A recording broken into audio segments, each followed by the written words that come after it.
to be short. It's called To the Matches That Have Never Burned.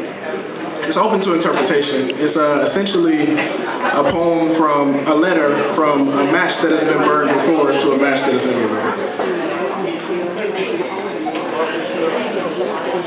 To the matches that have never burned.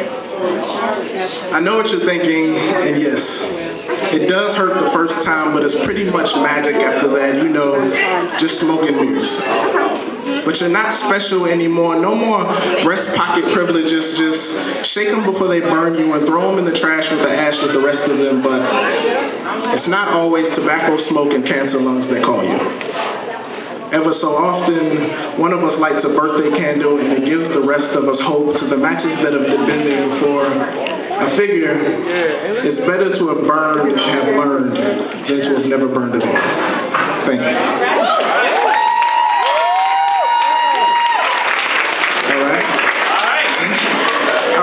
This second poem, I'm from Detroit, Michigan, and I go to Jackson State, and I just moved a couple years ago. And when I first got down here, I wrote a poem called Dem Southern Girls. D-E-M, Dem Southern Girls.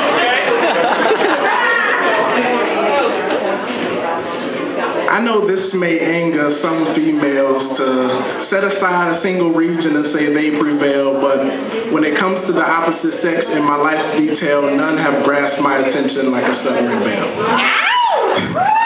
Maybe it's the Mississippi drawl, or the New Orleans accent, that sweet Georgia peach or sweet home Alabama. I can't quite place my finger on what they do to make them, but them Southern girls are something else and I can't seem to shake them.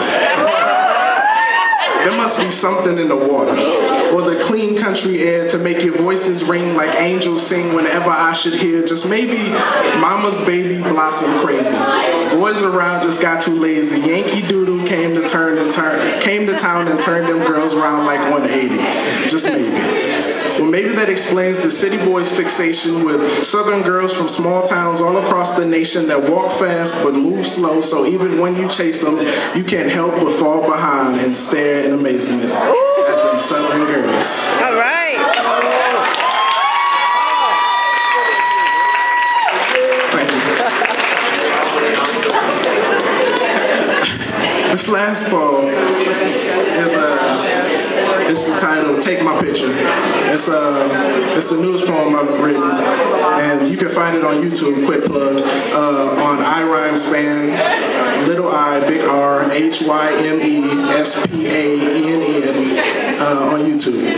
It's called Take My Picture.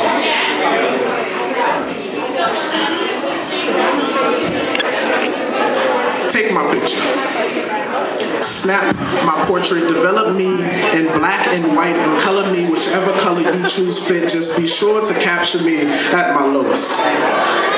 Because nobody ever takes photographs of the moments they choose to forget, and those are just the grenade pins I want to keep tucked in my back pocket for days when I'm feeling self-destructive. A reminder that I've survived much worse than this. I beg of you, take my picture. Yeah. Remind me that there are still moments worth remembering when my memory starts to fade. There will be parts of myself I only recognize in photographs. Praise the photographer's fingers.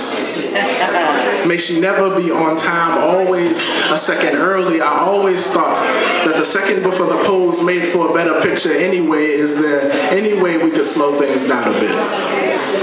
Like, I know where I've been, but I can't quite remember how I spent the last few years exactly. I've always been a fan of abstract art, and blurred photography just reminds me of the scientific fact that there is no such thing as the present. Tell me, will you choose to live in the past or the future where right now is not an option, right now does not exist? I beg of you, take my picture, prove me wrong, show me a map of the entire universe and tell me I really need to look at the bigger picture next time I feel alone, next time my ego is bruised blue and purple like the Milky Way.